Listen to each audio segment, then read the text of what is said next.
Welcome to the Pathways Podcast, where we explore the unique journeys and key moments along the way that have shaped the lives and careers of our guests, and where we also discuss culture, tastes, and time-honored traditions that help define who we are.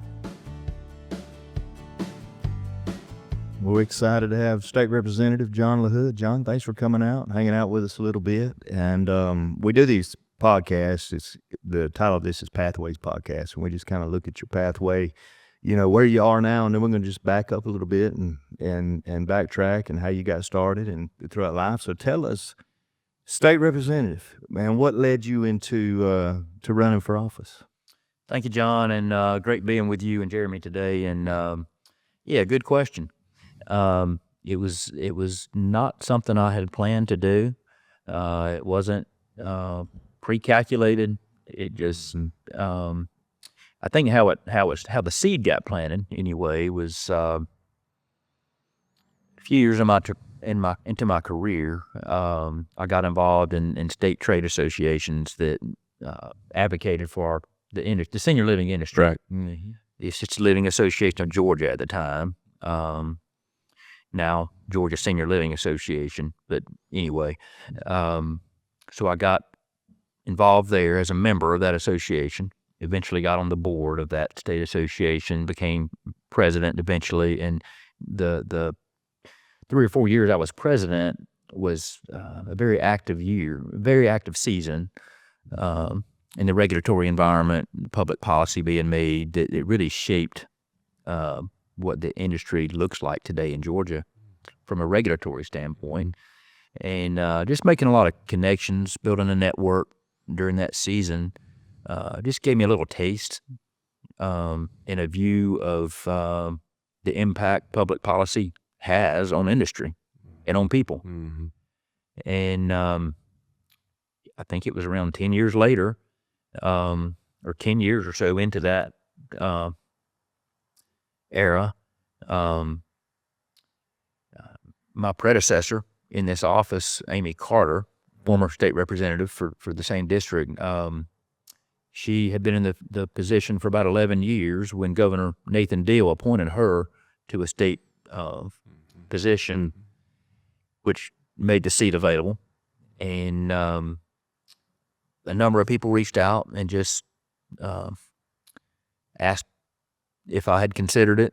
And Crystal, my wife, and I just immediately prayed about it and talked more about it. And our kids were, our youngest son at the time was, I think, 13. So we knew it was going to be a sacrifice. Right. And but our business was stable. You know, things were going good in the family. Right. And we prayed about it and felt like it was a natural progression. That God had kind of set it up for us, you know, kind of given us that platform, if you will, and we qualified for the office and had a fundraiser here in Valdosta, and the first fundraiser, or I'd say it wasn't supposed to be necessarily just a fundraiser. It was kind of an announcement, and we just had so many people from the community show up to support, and we were just so humbled, and I think I was one of 4 people in the race that qualified for a special election. Right. And the results of that, I think the election was February 12th, I believe, of 2018. And the decision was made in November of 2017. Mm-hmm. The election was February 12th of 2018. And man, what just a fast, rapid life change that was. We didn't know fully what we were getting into, and that's probably a good thing, Right. because we might not have done it. Yeah. But it's been good. We just been able to serve, you know, at a different level and build a bigger network, build a lot of coalitions. Our eyes have been open to a lot of things. Just how deep-seated a lot of things are and the way our society works and our state government and. So overall, it's been a real good experience, and we're happy that we've been able to serve at this capacity. And I say we because it's such a, I could not do it without Crystal's full support. Right. and really the whole family. But all the kids are out of the house now, so it's really us. Yeah. And it takes a full commitment from both of us. Along those lines, we're going to talk about the current election a little bit, but before we do, just kind of staying in your moment a minute, these past few years, these 4 years that you've been in office, I guess tell us the highest point. What's been the greatest fulfillment, I guess, the greatest source of joy in this service that you're providing, and maybe the greatest unexpected challenge that you faced? Good question. Challenge-wise, I would say, so going into office, I was used to be in front of the public. We're serving, at Fellowship Senior Living, Fellowship Home. We serve, people, some of which in their most vulnerable state, right, they age and they're needing care. And so I was used to building that trust with folks, with families, and goodwill kind of flowed back and forth.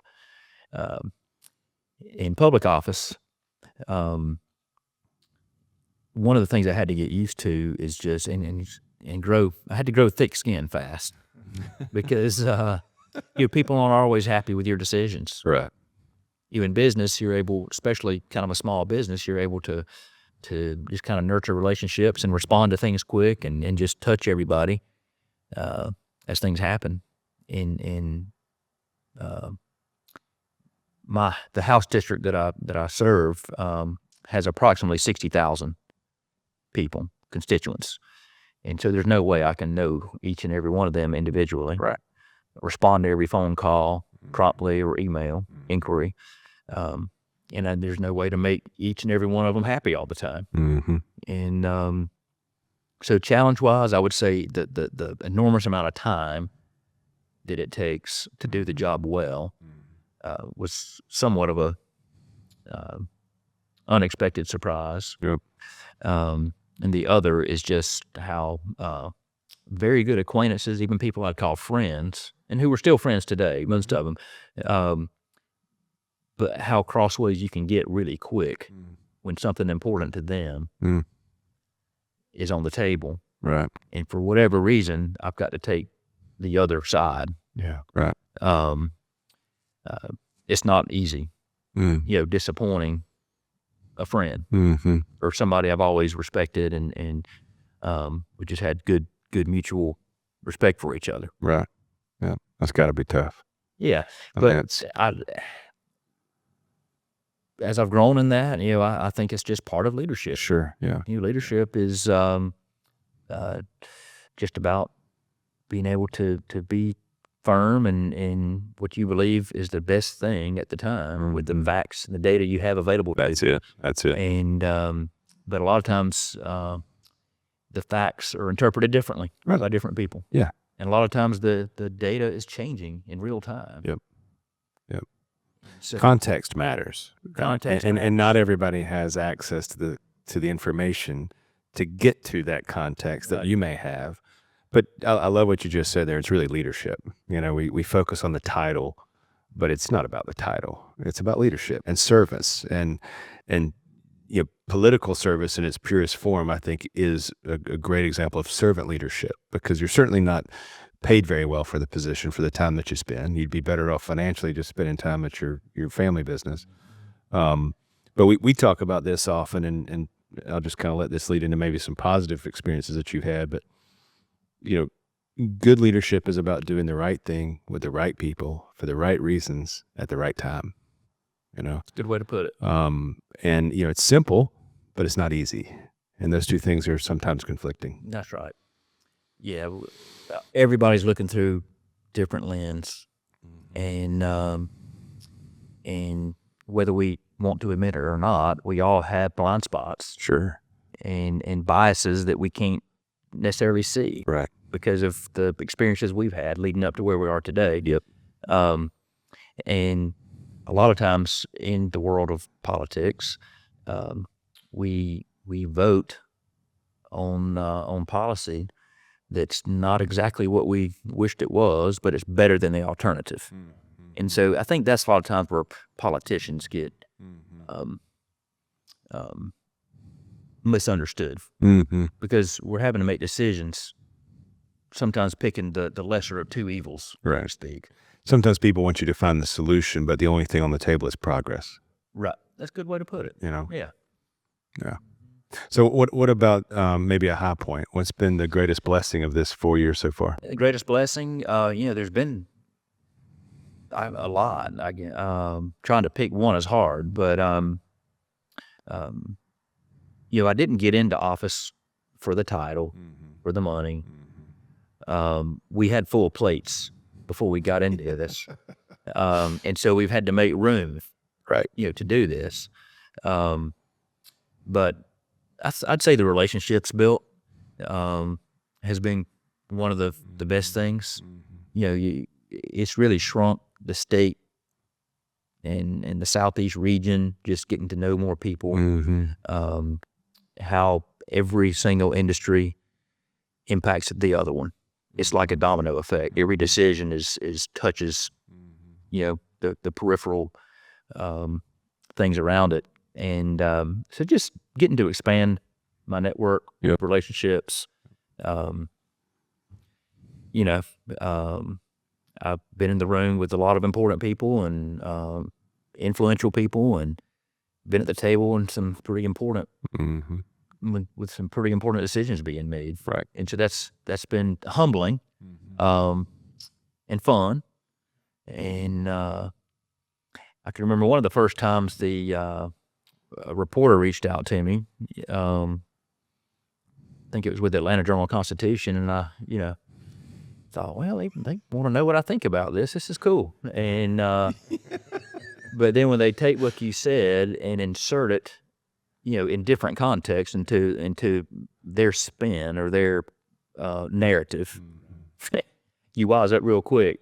And next time you talk to them, you kind of go about it a little bit different. Right. Yeah, I could understand that could be super challenging on that. But you talk a lot about relationships. I mean, at the end of the day, it all comes down to relationships. Whether it's business, whether it's a political arena, it's all about the relationships we build, the things we do. Tell us a little bit about the fellowship home and how that's ran. And I know it's a multi-generational business, and how that equipped you for your public office. Yeah. So I grew up walking distance from the original fellowship location, which is a senior living community. We provide services to primarily assisted living and memory care services. Is how we started. We've expanded some into some independent living and active adult accommodations. But so growing up walking distance from our legacy property here locally, Valdosta, really physically Brooks County, but Valdosta Metro. From a young age, I was surrounded by people decades older than me. And when I think about it, when I was 10 years old, I was having conversations with people born in the 1800s. Right. A lot of World War II veterans. Yeah. People that we think of as from the greatest generation. I was able to spend a lot of time with them. My grandparents being some of them, but a lot of people their age and even older. Sure. Was really a phenomenal opportunity to soak up a lot of just wisdom from them, experience, perspective, and then also going to school with people like Jeremy and others that we went to school with, just being around people our age too, just brought a lot of perspective. And I grew up in a family of strong Christian faith, and you might have to remind me the question. I think I'm veering off. No, you're on track. Right on the track. But yeah, so I'm one of 10 grandchildren that grew up walking distance to fellowship. And one of the only ones that I just knew from an early age I wanted my career path to want a fellowship to be in it. And my brother's been a part of it some too. And Right. But out of 10 of us, I just kind of stuck close. I still live there on the family farm where we grew up, and still walking distance from the original building, and learn how to do every job, from pruning hedges to, replacing a toilet to to leading the whole team. Right. And went to nursing school at ABAC and learned the clinical part. And what I really enjoy doing is just leading the team. Mm-hmm. The business functions, just making sure everything works, Mm-hmm. and we're delivering on our promise to our customer, our clients. Mm-hmm. But through all that, we've expanded. We're in 6 different markets now, and still in growth mode to do more. But we want to be very careful how we grow and make sure it's the right markets, and that we can serve people well wherever we are. So it's been good. Share with us those markets and maybe how you decide on what market that you will or won't go into. Yeah. So primarily we're in what I would call secondary markets, Okay. not your metro Atlantis, Right. but more tertiary, secondary, like Valdosta. We're in Valdosta. We're in Nashville, Georgia, Berrien County. Mm-hmm. That's our smallest property. Mm-hmm. Cordell, Georgia, up the road. I-75, Millersville, Georgia, which is Lake Sinclair, Lake Oconee, Right. Lake Country, they call it up there. Yep. Getting a little closer to some Atlanta influence there, where there's a lot of folks there that have second homes on the lake, Mm-hmm. from Atlanta. Mm. A lot of folks in Atlanta, especially through the pandemic, left Atlanta and came to communities like that, where within just a little more than an hour can be downtown Atlanta, but work from home a lot of the time. So, and then south, we're as far south as Sebring, Florida. I believe that's about 80 miles south of Orlando, in the center. Not on either coast in Florida, but right in the center, above Lake Okeechobee, below Orlando. John, coming from a family of a farming family where we have a very small business, but certainly understood some of the blessings and challenges of running a family business. As we kind of transition this conversation going toward the family aspect, a good bridge there, talking about the family business journey that you're continue to be on, as you described. But would you share with us a little bit about that, what you've learned? Yes, and you mentioned farming, and we still live on a farm, Right. a working farm. Yep. We don't do the production ag ourselves. That the land is essentially leased to others that do that, but we're right there amongst it.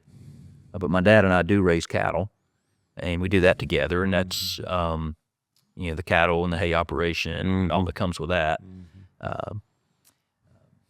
And so there's always something to do on a farm, and always growing up on the farm, seeing seeds put in the ground, seeing them grow, seeing what it takes to nurture them all the way to harvest, seeing the circle of life, in livestock, seeing, calves be born, and having to put, animals down when, it's time for that, and seeing it in the farm setting, but also seeing it in people. Right. It's the circle of life. Yep. That fellowship, we're seeing people in the later stages of life. Right. And a lot of times we're right there at the bedside when someone enters eternity. Just offers great perspective, context on life in general, and helps, I'd say, to prioritize more of the things that are important, that matter, that are lasting. Saying all this reminds me, I don't always do the best job prioritizing those things, but it's constantly on my mind. Right. And but it all comes back down to one thing, and that's what John said earlier, and that's relationship. And for me, it's number one, relationship with our Creator, Jesus Christ. But people, the people we walk with are such a huge influence, and the people that walk with us, we're influencing them. Sure. It goes both ways. That's right. That's right. It sounds like you developed that from a kid. creating these relationships, especially with the people from Fellowship Home. I mean, Jeremy and I, same thing in our industry. Most of our clients are older than us. Oh yeah, and we learn as much from them as they learn from us. That's right. Don't tell Lord. Yeah. And Know what you mean. yeah, and I haven't always been the best at stewarding those relationships with friends. And I sat in my office this morning and reached out to like 6 people, and every one of them I apologized. Man, I know I hadn't talked in a while, but I've been just because we all get so busy. But I forget who it was, Charles Stanley or somebody said, keep the main thing the main thing. No, and as long as you do that, our relationship with our Creator. When we have that right, the rest of it just seems to really flow. Everything flows out of that. Yeah. No doubt. And the more one of the challenging things about being in public office and having 60,000 people in a district that I'm serving and 11 million people in the state, because a lot of the issues we deal with are not just local, they're statewide. Right. Sometimes impact people outside of the state. So, we have a ton of acquaintances. Yeah, we know a lot of people. We all do. But the real deep, meaningful relationships are just a few. That's right. Just a handful, really. Starting at home, with family, but then those just close friends that feel like family. That's right. And the ones you can trust. Well, stay right there and lean into that a little bit. Family. I know family's huge to you. You and your beautiful wife, Crystal, and kids. How many kids you guys have now? We have 4. 4, all boys. 3 boys and 1 girl. Okay. And we have grandchildren. Good. Yep. Yeah, I got some pretty grandkids. Proud of them. Good looking bunch. Yeah. Well, thank you. Good looking bunch. I met Brown playing pickleball with our engineer over here. She introduced me, and then he was at one of our meeting in Nashville. That's right. Great guy, great guy. I got to introduce him to a lot of my friends in Nashville. So, and I got to meet him on a chrysalis walk. That's right. Yeah, sure did. And that was in the last couple years. That's right. Yeah, Brown is our youngest. He's 20, and we're very proud of Brown. He is in Nashville, Tennessee. Doing his thing and wants to make an impact in music. He's a very talented musician. Yeah, very talented. Strong believer. And he wears his faith, but applies it in the most practical ways. Yep. And it's just great at doing a relationship with people and being genuine. And so we're proud of what he's doing up there. And he's trying a lot of different things. Yeah. But he's finding out what works and what doesn't, and getting his groove. Well, we do a lot of discipleship with a lot of the songwriters out there, and I could see him really getting plugged in and helping a lot with that because, being such a strong believer. He is very wise for his age, and I'd say discipline when it comes to just walking out his faith. A lot of young people are easily influenced, and he's not immune. He's just like anybody else, but he's got such a strong conviction. Yeah. But not in a rigid, legalistic way. He's very approachable and just loves people. Yeah. He just has a strong foundation. You'd like to believe that, and he does. He grew up around a lot of strong believers, and got to see a lot of life happen around him, and so that's helped him a lot. Well, tell us about the other 3 kids real quick. What are they doing? What are they up to? And then we'll talk George, our oldest, my namesake, George John LaHood V. I'm the 4th. He's a regional director in our family business at Fellowship Senior Living. Of course, we brand more recently as the Fellowship family. And so he's stationed at our Valdosta location, but has regional responsibility for several of the other locations. And he has 2 kids, married, and has 2 children, and wonderful family. Annie, she's married and has 2 daughters. And our son Jackson, he's 22, and he's recently back home with us and doing good. And actually had a job interview today. So, I know you're proud of him. We are. Yeah. So, talking about roots a little bit and foundations, I was thinking this morning, just getting ready for the day and looking forward to talking to you. And it crossed my mind that you and I met in livestock class. Mr. Ron Smoke was teaching us in 1994, I believe it was, the fall of 94. Sounds right. And I believe your wife, Crystal, was in that class too with us. We met that year. Right. Yeah. So I literally felt, I was reminiscing on that. Like, man, I watched that relationship blossom right in front of me and didn't know it, As a matter of fact, you might have been on. We always debate what our first date was. It was either the hog show at the fair. Yep. The fair used to come to Valdosta. Yep. Whether that was a real date or the date we went to Ray's Mill Pond that's in right. Rush City. That's right. I forgot about that. Together with you. And How about that? I think you drove us. I wasn't 16 yet. Wow. You drove us there. Yeah. Well, thanks for bringing my memory back. Yeah. I appreciate it. That's good. I was sharing with John the story. I remember you and Justin Lodge got it in your head to you were going to ride a bull. Yep. And like you said, you were 15, I guess, at the time. And I remember me and Trey Odom, and we were just laughing and having a good old time with you guys. But y'all were serious about it. I mean, y'all tied up a plastic drum there to some trees there on the farm at your place and wore each other out trying to practice. We did. We practiced. And of course, we had livestock, so we had horses, cows, but we used this drum, and like you said, we tied a rope at four corners, and you'd have two people on opposite corners yanking on the rope to kind of mimic the bull bucking, and we entered a rodeo in Quitman, Georgia. Sure we did. Yeah. I drew a Brennel. Boston, Georgia. I think it was Boston. Yeah, it was Boston. And I remember the bull I drew. It wasn't the largest bull, but it was the meanest looking one.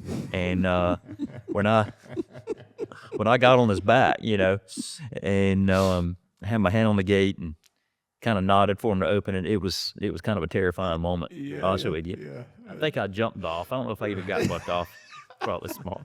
I was sharing John this story. They come to find out you did the same thing, John. Yeah, Did you really? In Nicholas, Georgia. That's what I told him. Did you stay on longer than me? I would think I was at least half a second. It took me a lot longer to sign the waiver than it did to ride the bull. Sounds about right. I'm sharing that because you and Crystal are celebrating how many years of marriage now? Not to put you on the spot. 28. Yeah. Yeah, this past July was 28. Yeah, amazing story. But share with us a little bit about your life. We just shared how you met, right, at school. We met in high school, and we got married immediately out of high. Well, she was out of high school. I was actually still in high school when we got married, and George was born a few months later. And people told us how hard it was going to be, and we really didn't know it was hard. Wow. We didn't know it was hard until our kids became teenagers. Then it got hard. But we were so in love. Yeah. We were just best friends. Yeah. And in love, and just really just oblivious to how hard it was supposed to be, because we were so determined. But we were odd. We were the anomaly. Most people in our circumstance, the odds are against them. Right. The stats aren't real good. Right. But we had good family around us. I was going to ask you how your family helped you get through that. Great family support around us, and providing great example. They didn't bail us out of things. We supported ourselves. Sure. Worked hard. Yeah. We both finished college, and devoted our lives to making sure our family was provided for and nurtured, and with the support of a lot of family, parents, siblings, aunts, uncles, grandparents, cousins, and putting God first. It worked. And it's humbling to go back and just look, but and it hadn't all been perfect. No. There's been a lot of bumps. Yeah. But it's been just an amazing experience, and we're just thankful because we're now in our mid-40s and have a lot more life to live, but already have accumulated a lot of life experience. Yeah, we've shared kind of two big crossroads in your life, that we just talked about. You and Crystal starting at a young age, and how that's a result of a decision. You had to make a decision of committing your life to this family unit, right, and then leading it. And I'm sitting here trying to imagine, being a senior in high school and deciding to lead a family, right? And that was probably a much more daunting task than saying, okay, I'm gonna lead Fellowship Home, or I'm gonna serve my state and my community as a state representative. In hindsight, we think our most recent decisions are the most important, but sometimes they're decades ago. Yeah, I couldn't have scripted how things have turned out. I couldn't have written a story. But you're right. Some of the early experiences in life prepared me, for what I'm doing today, and they just all add up to to where I am today.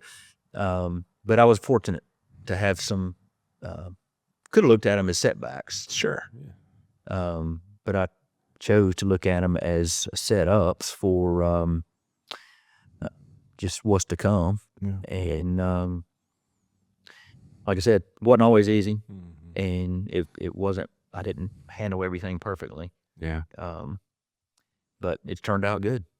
And John, I really appreciate, first of all, your vulnerability a little bit in this conversation today. And you've shared with us some of those pathways, shared with us your pathway and the crossroads that you faced to get there. And I know you well enough to know that your identity is not in your title, and that your foundation is deeper than family. It's faith. Would you just speak into a little bit of how that foundation has played into your ability to make the right turn when maybe it wasn't so clear? Well, first of all, I appreciate you even seeing me as that kind of person. But yes, my faith is my foundation. My faith in God, and that comes from first just a family example of that early in life. My grandfather was just he could see. He was a visionary. He could see things before they happened. I mean, he had that kind of faith, and of course, my dad and parents, and was surrounded by people of faith. But then as you get older, that has to become a personal experience, personal relationship, for it to be real, for it to stand the test of just the challenges you face in life. And so there's been a variety of experiences that have just tested my faith, and where God has just shown up, and without a doubt, just knew that He was real, and that believing that, and exercising that faith, and even when times look uncertain, and when things are uncertain, Right. It's comforting to know that one thing in life is certain, Yes. and that He's always there, and that He's always has an answer. And most of the time, probably all the time, when there's problems, they were created, by us. Right. No. He's the solution to all the problems. Right. We usually create the problems That's right. and get in the way. But just kind of, a lot of people struggle with purpose, finding their purpose in life. We're surrounded by people in society that just are confused about what they're here for, and what drives them, and depression and all these things. I've been so fortunate, so blessed to I've never doubted my purpose. And I attribute that to just a family that loved me so well at an early age, but just also God, that relationship with Him, and the purpose He's put in me. I love the scripture that says, delight in Him, and He'll give you the desires of your heart. That's right. Yeah. That's right. You and I had that conversation this morning about just how that, we can seem to make a mess of things from time to time, but God will even use that. You're right. He does. Another one of my favorite scriptures is just that how all things work together for good for those that love Him and are called according to His purpose, and that's true. It's like the ingredients in a cake. You eat drink that vanilla extract by itself, and it's bitter, it's horrible. But you mix it in and bake it at the right temperature, and it's just delicious, irresistible. So that's how life is. You just get it all together and stay committed to the right things. It works out. That's right. Well, John, as we wrap up, I wanted to just ask you two questions. Number one, what's in store for John LaHood in the future? What's the future look like? We've talked a lot about the president of the past. And then also this coming election that we have. How crucial is that for America? Yeah. I'll take the last question first. And you hear it every presidential election cycle. This is the most important election of our lifetime. And so that sounds kind of cliche, but I believe it is. The most important one of our lifetime. I mean, our country is divided almost smack down the middle. Yeah. And what I've seen from being in public office is that most of the loud noise you hear is coming from the extremes, on the left and the right. But there's a lot of common ground in the middle. And so I think most Americans want the same thing. And they just want safety. They want just a level playing field, and they want to be able to live their lives the way they want to live their lives without government interfering. And so government tends to get bigger and bigger. Yeah. We have more people in this country that are dependent on the government than ever before, and so. I think it's so important for things as simple as just get back to the basics of helping people to build lives where they, own a home and can just function with a job where they're contributing to society, but they're being compensated enough to afford that American dream, Right. whatever that dream is to them. But it's gotten to be out of reach for a lot of people, especially our younger folks, with the inflationary climate we've been in, and wages haven't kept up with the cost of life. Right. So I think it's a very important election for a lot of reasons, and I'm pleased to know and to hear that there's been record turnout these first 3-4 days of early voting across the state, but in Lowndes County that's the case too. Right. So that's good that we're seeing a lot of participation. I think your next question was what's next for me. In our business, we're in growth mode. We're in acquisition mode of some existing senior living communities, and we're also permitted and ready for a couple of new developments in new markets that we're really excited about. So we have around 300 team members now, and we think we'll double that in the next 2-3 years. Great. Wow. So we're excited to just be able to impact more people and continue that legacy. And as far as public office, I take it 2 years at a time. I'm committed to another 2-year term, which will start in January, assuming this election goes my way in November.